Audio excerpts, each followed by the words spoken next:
How to connect and use USB flash drive on Windows. Welcome back to the channel, and let's start with this tutorial.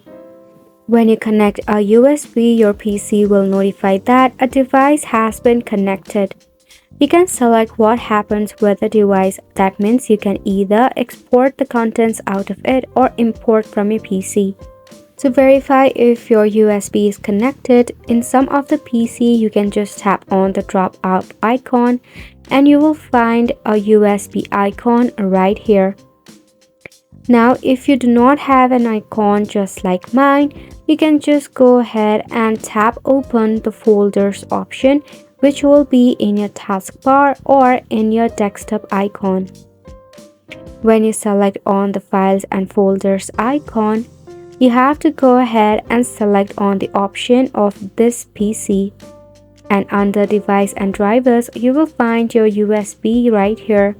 Now once your USB is successfully connected, to transfer any files to your USB, all you have to do is right click on your file, select show more option, go to send to and select your USB device. By this way, you'll be able to transfer files, folders, images, and more. To eject out of it, in your icon, you can just right click on the USB icon, then select the eject option. And that is a wrap for the video as well. Thank you so much for tuning in.